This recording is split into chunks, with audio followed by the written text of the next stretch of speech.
The city of Toronto will host a Veterans Day event this morning in front of one of the world's first World War I monuments. The event will feature two decorated Vietnam veterans. News 9's Paul Gianamore sat down with them to talk about the importance of Veterans Day.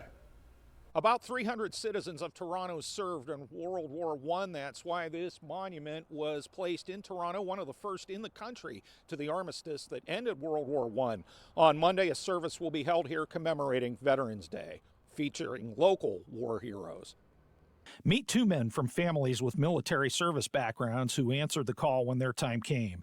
Jack Ernest of Richmond was wounded in hand-to-hand fighting in Vietnam in 1967. Mike Bongard of Toronto was a helicopter pilot, shot down in 1968. Both men are decorated servicemen who've had successful lives. Ernest going back to Vietnam 44 times as a missionary, beginning in the mid-1980s. I got involved in working with orphanages and handicapped children, the underground church in Vietnam because it was against the law to be a Christian, and hospitals. And every time I came back here after one of the trips, I realized how blessed and fortunate we are to live here in this country.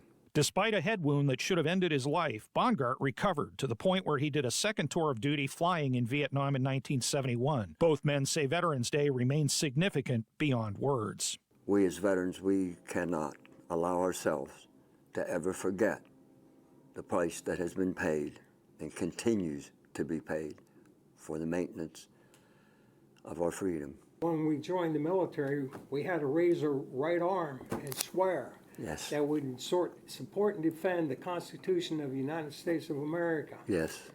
And yes. The moment that we did that, our life belonged to our country. Yes.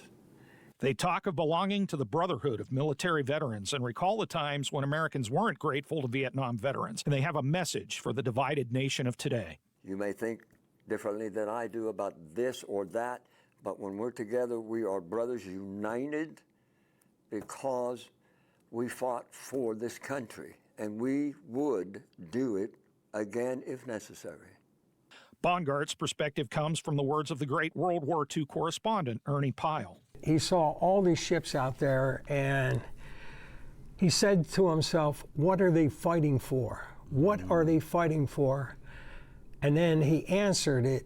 He said, they are fighting for each other.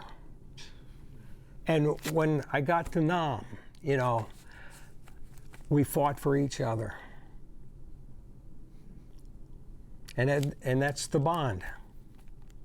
Now, that Veterans Day service will begin on Monday at 11 a.m. here at the Toronto War Memorial. It will also feature Holly Lewis, a Gulf War veteran who is active in state, national, and local posts with the American Legion. Again, starts at 11 a.m. Reporting in Toronto for News 9, I'm Paul Gianamore.